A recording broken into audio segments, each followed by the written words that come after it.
Você quer apoiar o nosso canal e nos ajudar a produzir mais conteúdo para você? É simples. Basta você acessar o link da lojinha na descrição sempre que precisar comprar algum produto. Com este simples gesto, você estará nos ajudando muito. Tudo. Quando a gente entra nesse mundo, inicia-se a necessidade de sermos educados. A antropologia cristã nos diz de maneira linda que nós nascemos indivíduos. O que é indivíduo? Aquele que não é capaz de separar-se de si. O indivíduo está absolutamente limitado. Ele não sabe sair dele. Mas a nossa vocação é ser pessoa. E a antropologia cristã nos diz que nós só somos pessoas quando nós estamos na posse do que somos, e estando na posse do que somos, nos damos aos outros. É isso que faz a gente ser pessoa. Mas é um movimento. Não é somente quando você se tem, que você já ouviu muitas vezes isso, que você não pode dar ao outro aquilo que você ainda não tem. Não é verdade? É uma regra da vida. Quem não se tem, não vai se dar a alguém de maneira bonita. Mas também não é somente se tendo que você é pessoa. Da mesma forma como também não é somente se dando que você é pessoa. A antropologia cristã nos diz que nós somos pessoas quando nós vivemos um movimento de nos termos e nos darmos. Mas a gente precisa ser educado para isso. Quando você era criança, você era incapaz de dividir qualquer coisa. Você não compreendia nem a sua mãe como uma outra pessoa. Você achava que a sua mãe era uma extensão das suas necessidades. Tanto é que há uma fase da nossa vida que a gente quer incorporar o mundo pela boca. A gente quer mastigar tudo, porque tudo a gente interpreta como uma parte nossa. Você nunca considera que aquela mordida pode doer na sua mãe. Você é incapaz de esperar que sua mãe termine de tomar um banho para levar o seu alimento, ou o cobertor do seu frio, a água da sua sede. Sabe quando você começou a ser educado? Quando você começou a entender que quando a gente tem um brinquedinho, a graça de ter um brinquedo é quando a gente brinca com alguém. Quando a gente divide o que a gente tem com alguém. O primeiro movimento nosso é sempre individualista. Não é nenhum problema, é fase normativa na psicologia, a gente chama. Você tem que passar por ela. Mas se não estiver alguém atento a esse momento de educar você, para que no momento que você entende os primeiros passos da solidariedade, você nunca será capaz de ser uma pessoa inteira. Não. Será sempre marcado pelo egoísmo de querer tudo para você, de querer tudo na sua hora, tudo no seu tempo. Quando nós compreendemos quem somos como pessoas, você vai aprendendo a se dar. É por isso, minha gente, que ter uma casa, um lar, que é muito mais do que um aglomerado de paredes, eu costumo dizer que o lar é um sentimento que nos ocorre. É uma intimidade que você percebe imediatamente quando você entra lá dentro. Qual é a riqueza da sua casa? As paredes bonitas, os revestimentos clássicos, a mobília bonita? Não. O luxo que nós podemos ter dentro de casa são as pessoas que nos amam e nos educam para chegarmos ao melhor que Deus quer de cada um de nós. Você começou a ser evangelizado não é quando você foi para a catequese. Foi quando a mãe percebeu que você estava sendo egoísta com seu irmãozinho e ela veio lhe dar a primeira lição de solidariedade que gerou a multiplicação dos pães. Não, minha filha, não seja egoísta. A primeira lição evangélica que nós recebemos na vida não veio com os formatos religiosos da pregação, nem tampouco da catequese. foi quando você descobriu que só faz sentido ter se for para dividir com alguém. Você começou a aprender a dividir o que você tinha, e depois você evoluiu tanto na compreensão da divisão, que você começou a exercer a forma mais elevada de divisão, que não é dar o que você tem, é dar quem você é. Porque às vezes você vai encontrar muita gente pobre que necessita materialmente da nossa ajuda, sobretudo nos dias de hoje, em que o Brasil está tão empobrecido em tantos lugares, em tantas situações. Muita gente vai precisar que você tire um pouquinho do pouco que você tem e contribua. Aliás, nas nossas periferias, onde as pessoas mais simples moram, reina a solidariedade. Muito mais às vezes do que entre pessoas ricas de posse. Lá é lindo você compreender que quando você tira a mão do bolso para ir dar alguma coisa a alguém, você está matando a fome material, essa que dói no corpo. Mas não se engane, na maioria das vezes as pessoas vão pedir que você mate a fome emocional que ela tem. As pessoas estão muito necessitadas de encontrarem outras que se doem. E esse é o gesto evangelizador que mais convence as pessoas nos dias de hoje. Aqueles que não creem nos observam, minha gente. E o que eles esperam de nós? Uma mensagem moralista? Não. No primeiro momento não dá nem para falar de moral. Falemos depois, quando o amor estiver estabelecido. A primeira coisa que nós precisamos fazer é olhar nos olhos dessas pessoas que têm sede de Deus e oferecer a elas o Deus que nos habita. Eu tenho um Deus que mora em mim, e Ele é tão grande que Ele não cabe em mim, eu preciso dividi-lo com você. Na maioria das vezes, minha gente, eu como padre, as pessoas me procuram por isso. Na maioria das vezes, o que as pessoas esperam de mim é que eu dê um pouco daquilo que Deus é em mim. Me ofereça o Deus que está em você. Quando a gente se relaciona, é lindo quando você percebe que o seu relacionamento de amizade ou o seu relacionamento de namoro, que depois virou casamento, é um relacionamento onde vocês oferecem o Deus que habita cada um de vocês. Aí nós somos pessoas inteiras, porque é o Cristo reunindo as nossas partes, ajudando-nos na evolução. Porque o diabo, sabe qual é o grande objetivo do diabo? É que a gente fique indivíduo a vida inteira. Porque o diabo tem muita chance no coração individualista, no coração que não pensa no outro, no coração que está sempre marcado pela inveja, pelo orgulho, pela prepotência, pela falta de caridade. E nós não queremos dar esse espaço a ele. Eu quero que tudo em mim seja educado, para que eu seja uma pessoa, e sendo uma pessoa, o Deus que me habita possa sorrir para o Deus que habita em você. Essa é a sua vocação. Quando você diz que Deus lhe habita, que Deus está em você, como é que você pode conciliar as prisões emocionais que tantas vezes nós vivemos com a certeza de que Deus está em nós? Se você é um território consagrado, eternamente conquistado pelo Senhor, não faz sentido dividir com aquilo que lhe destrói. Não faz sentido você alimentar os vícios que despersonalizam, que ofuscam a imagem e semelhança de Deus em você.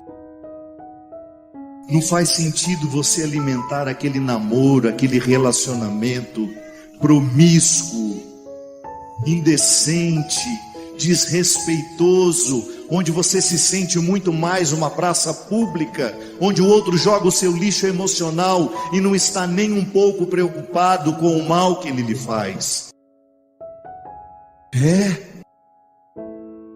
é libertação. Às vezes o que Deus espera de nós é que você termine aquele relacionamento que está ofuscando a imagem e semelhança dele, porque você não pode estabelecer vínculo com ninguém que não queira para você o mesmo que Deus queira. Afinal de contas, toda vez que nós concedemos ao outro uma autoridade para nos dizer alguma coisa, um conselho, uma palavra que nos ajude a refletir quem somos, estabelece um vínculo de amizade.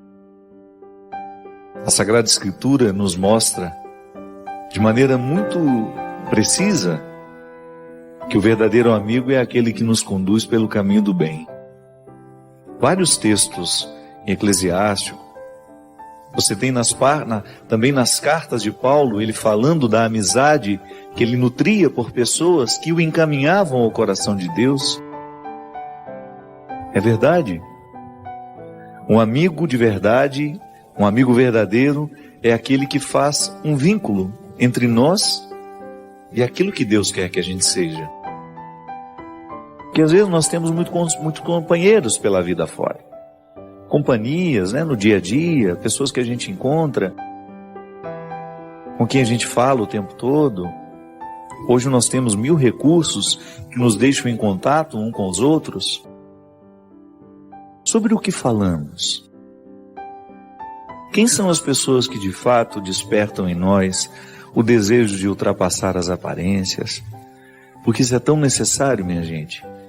A gente quebrar essa casca que tantas vezes nos expõe ao mundo e que às vezes não tem nada a ver com o que a gente é. Você mesmo. Tantas vezes você tem uma armadura que você oferece ao outro, mas que ainda não é você. Ainda não é você. É apenas uma margem do que você é. Aquilo que existe lá no mais profundo do seu ser, há muito poucos você revelou, ou para muita gente, nem foi revelado ainda a ninguém. É o que Jesus fazia. Jesus quebrava todo o poder de máscara, todo o poder de aparências, porque a ele interessava provocar as pessoas para que elas pudessem viver a sua verdade pessoal. E por isso Jesus sempre andava com um grupo de amigos, porque ele sabia que além de oferecer o seu coração misericordioso, capaz de lavar no outro todas as suas iniquidades, todos os pesos do passado, ele ainda apresentava um grupo de amigos que pudesse ajudar aquele que havia acabado de chegar. Um verdadeiro amigo é aquele que tem essa chave e sabe usar bem a chave. Porque se você hoje tivesse que perguntar-se quais são as pessoas que de fato exercem esse poder de autoridade sobre você, a quem você escuta? A quem você obedece? Não no sentido de acatar a ordem, mas de ouvir com o outro. Porque obediência é isso. É a gente ter a oportunidade de ouvir acompanhado. A obediência é um direito, não é um dever. Eu não tenho a obrigação e o dever de ser obediente. Eu tenho o direito, é positivo. Eu ouvir com alguém sobre a minha vida.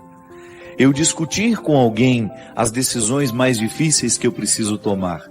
Ter um ouvido que ouve comigo e que me ajuda a chegar a uma decisão que me seja mais precisa, mais saudável.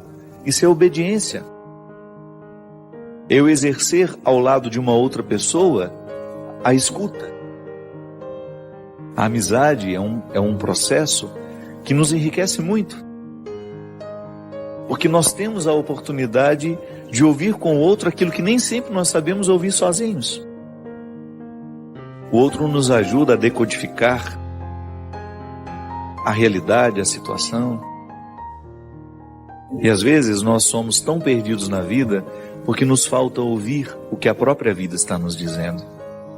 Apressados demais, correndo muito, com tantos afazeres, com tantas urgências, nos falta essa delicadeza de parar, de ouvir com aqueles que nos amam, ou até mesmo a coragem de refletir a nossa vida acompanhados. que a gente precisa refletir sozinhos, isso aí é o tempo todo. Toda vez que eu estou sozinho, de alguma maneira, a minha vida passa pela minha cabeça, as minhas escolhas. Agora, a partir do momento que eu encontro um amigo e eu dispenso a oportunidade de conversar futilidades, e eu sinto que tenho a oportunidade de conversar alguma coisa que me faça chegar a essa profundidade que eu preciso, para poder ouvir o que de fato preciso ouvir, para enxergar o que de fato preciso enxergar. Aí vale a pergunta: quem são as pessoas que quebram a nossa superficialidade? Com quem a gente tem coragem de falar sobre aquilo que é mais escondido em nós? Pode parecer estranho isso, né? Por que a gente não tem contato naturalmente com a gente? Por que tantos vivem alheios a si mesmos? Porque nós precisamos de pessoas que nos ajudem a abrir as portas, que nos dão acesso à nossa verdade pessoal. Então sim, eu vivo diariamente o meu autoconhecimento, mas existem pessoas que participam ativamente dessa conquista, deste conhecimento. São os verdadeiros amigos, que a Sagrada Escritura diz que esses amigos que são tementes a Deus, eles têm um acesso superior ao nosso coração que todos aqueles que não são. Por quê? Porque só eles são capazes de fazer com que a gente se aproxime de quem de fato precisamos ser. O bom amigo é aquele que nos antecipa o futuro, que nos faz ver aquilo que sozinhos a gente ainda não consegue ver. É aquele que nos concede a palavra conselheira. O que é a palavra conselheira? Não é aquele conselho fiado que a gente escuta, não, é quando você identifica que aquela palavra que está sendo dita, de fato, tem uma conexão com a sua realidade. Porque é assim. Nesse mundo de tantas aparências, nós vestimos uma armadura de acordo com a situação. Você tantas vezes já se percebeu assim? Usando máscaras de acordo com a situação? E isso não é viver. A gente perde tempo demais com essas armaduras, com essas máscaras, e o nosso eu, de fato, que precisa vir à tona, que precisa ser oferecido para que a gente se sinta bem, porque é uma questão de realização humana. Se eu ofereço ao outro apenas a minha caricatura, apenas a minha armadura, apenas a minha realidade aparente, eu perco a oportunidade de me realizar. Porque a realização humana pede uma entrega de tudo aquilo que a gente tem de mais verdadeiro e profundo. E como isso nos empobrece, a gente não ter a oportunidade de se revelar com profundidade, com verdade a alguém, da mesma maneira como aquelas pessoas que Jesus encontrava, ficavam profundamente encorajadas por ele, e então o olhar, a palavra de Jesus, tinham um poder de fazer cair por terra aquela armadura que as pessoas apresentavam. Às vezes eu fico me perguntando, quem é que tem autoridade sobre mim? Eu não falo dessa autoridade que na vida religiosa nós temos e que nós obedecemos, no meu caso o bispo, no caso do religioso o superior dela, da irmã, do irmão, do padre que também é religioso, o superior que te dá ordens no trabalho, que de alguma maneira lhe ajuda a pensar a vida. Não. Eu estou falando daquela autoridade interior, a quem o seu coração escuta, quem de fato lhe ajuda a decidir a vida que você vive. É uma autoridade muito mais profunda. É claro que essas pessoas que eu disse, se exercem um papel positivo na nossa vida, também exercerão neste contexto dessa autoridade mais profunda, que nós também podemos chamar de consciência. Aquele que atinge o nosso coração no que temos de mais profundo, que é onde a gente é capaz de pensar quem nós somos, os erros que cometemos e, sobretudo, as escolhas que nós fazemos. Sim. E quando nós estamos rodeados de pessoas que querem o nosso melhor, aí sim, podemos ir longe. Podemos ir longe. Quando a gente encontra alguém que de fato se torna o nosso conselheiro, se torna aquele que tem acesso ao que temos de mais vergonhoso, e mesmo assim é capaz de nos ajudar a significar tudo isso, que nos oferece o amor que a gente precisa e que nos provoca para oferecer também esse amor. Hoje, conversando com uma pessoa amiga, ela me disse: a maior riqueza que nós podemos ter na vida, padre, são amigos. Amigos de verdade nos enriquecem. Talvez você já tenha esbarrado nesta frase muitas vezes. E talvez tenha experimentado o poder dessa frase, sobretudo no momento em que você experimentou a pobreza de não ter alguém ao seu lado no momento em que você mais precisava. É doído ser só.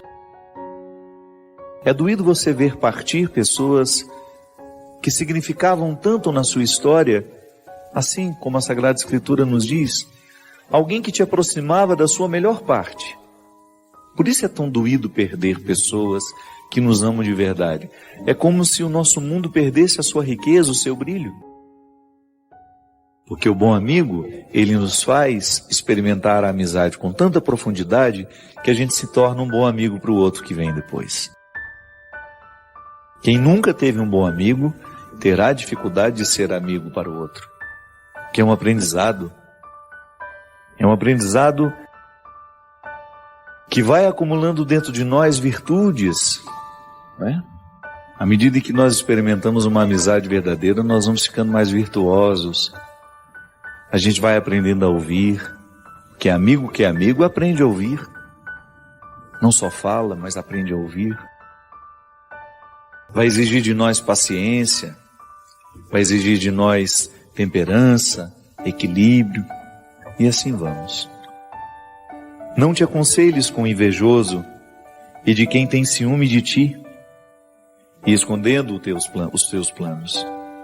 Não te aconselhes com uma mulher a respeito de sua rival, nem com um medroso sobre a guerra, nem com um comerciante sobre um negócio, nem com um comprador sobre uma venda, nem com um invejoso sobre um agradecimento, nem com o ímpio sobre a piedade, nem com o desonesto sobre a honestidade, nem com o operário preguiçoso sobre um trabalho, nem com o assalariado por ano sobre o término da tarefa, nem com o servo preguiçoso sobre muito trabalho.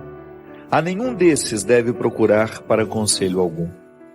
Ao contrário, frequenta quem é temente a Deus. Todo aquele que souberes que observa os mandamentos, cujo ânimo é semelhante ao teu, e que quando titubeares nas trevas, sofrerá contigo. E não duvides do que te aconselha o coração, pois não tens ninguém mais fiel a ti do que ele. De fato, o ânimo do homem intui às vezes melhor as coisas do que 7 sentinelas postadas no alto para vigiar. Em todas estas coisas, suplica ao Altíssimo para que dirija teu caminho na verdade.